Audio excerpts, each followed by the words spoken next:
प्रयागराज महाकुंभ में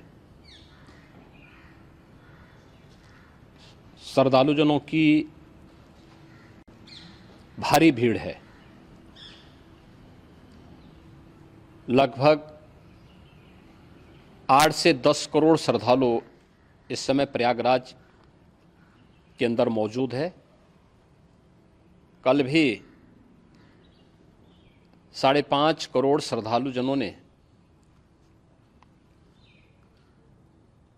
महाकुंभ का स्नान किया था।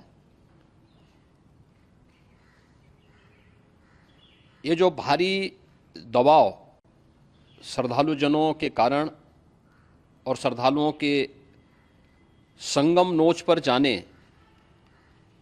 के कारण वहाँ पर एक बना हुआ है, लेकिन पूरा प्रशासन मौके पे वहाँ मौजूद है। रात्रि को 1 से 2 बजे के बीच में अखाड़ा मार्ग पर, जहाँ पे अखाड़ों के अमृत स्नान के दृश्य से बैरिकेड्स भी किए गए थे, तो बैरिकेड्स को फांद करके आने में कुछ श्रद्धालु गंभीर रूप से घायल हुए हैं। उन्हें तत्काल हॉस्पिटल में पहुंचा करके उपचार आदि की व्यवस्था उनके लिए की गई है। उनमें से कुछ श्रद्धालु गंभीर रूप से घायल हैं। लगातार प्रशासन स्थानीय स्तर पर श्रद्धालुओं की सकुशल स्नान कराने के दृष्टि से रात्रि को कल सायंकाल 6:30-7 बजे से ही मौनी अमावस्या का मुहूर्त प्रारंभ होने के बाद से ही लगातार लगा हुआ है। प्रयागराज में महाकुंभ में श्रद्धालुजनों के सकुशल स्नान करने, अमृत स्नान के लिए देश भर से आए हुए श्रद्धालुजनों की व्यवस्था के लिए, उनके कुशल क्षेम के लिए आदरणीय प्रधानमंत्री जी का प्रातःकाल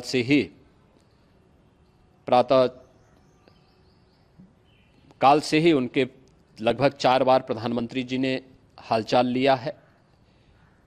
माननीय गृह मंत्री जी ने, माननीय राष्ट्रीय अध्यक्ष भारतीय जनता पार्टी श्री जेपी नड्डा जी ने,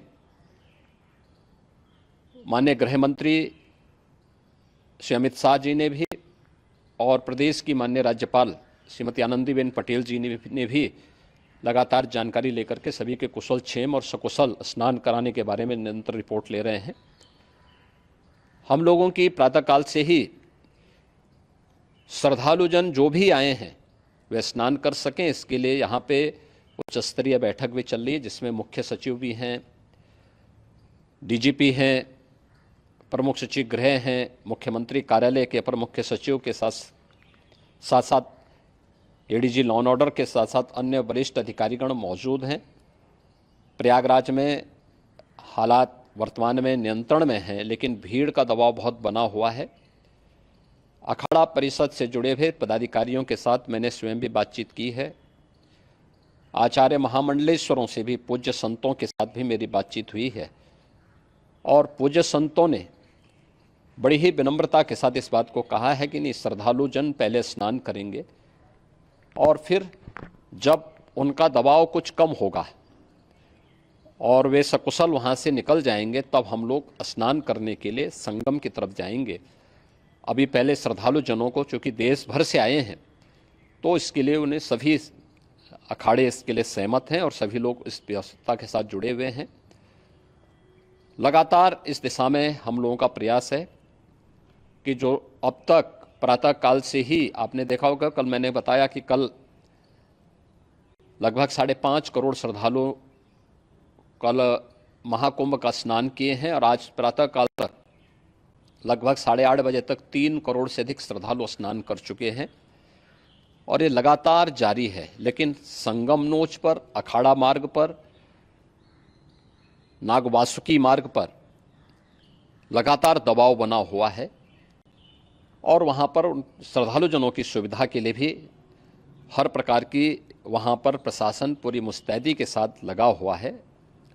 और इसीलिए मेरी अपील है पूरे प्रदेशवासियों से, पूरे देशवासियों से और सभी श्रद्धालुओं से भी, सभी पूज्य संतों से भी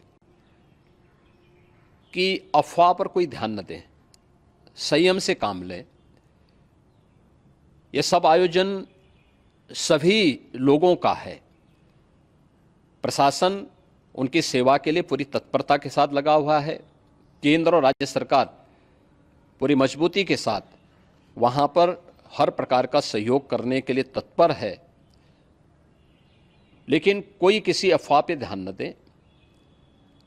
कोई भी व्यक्ति नकारात्मक अफवाह फैलाने का प्रयास करेगा, उस प्रकार से नुकसान हो सकता है।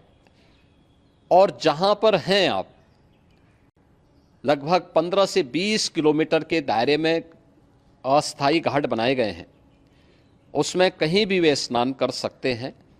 आवश्यक नहीं कि संगम नोच की तरफ ही आएं, क्योंकि भीड़ देखते हुए खासतौर पर जो बुजुर्ग हैं, बच्चे हैं, श्वास के रोगी हैं, उनको लंबी दूरी तय नहीं करनी चाहिए और जहाँ पर हैं वहीं पर आराम से पहले स्थिर होकर के कार्य करें, वहाँ पर रह करके। और जो नज़दीक के घाट हैं, उसी नज़दीक के घाट में स्नान करेंगे। सब गंगा जी के ही घाट हैं और गंगा जी के इस घाट में वही पुण्य प्राप्त होगा। ये मौनी अमावस्या है। मौनी अमावस्या में स्नान का महत्व है। संगम में स्नान का दबाव बहुत ज़्यादा है, इसलिए सभी लोग अगर वहाँ पे इसमें अपना सहयोग करेंगे तो सकुशल हम सभी श्रद्धालु जनों को वहाँ पर स्नान करने में सफल होंगे और फिर इसके उपरांत अमृत स्नान के लिए पूज्य संतों से भी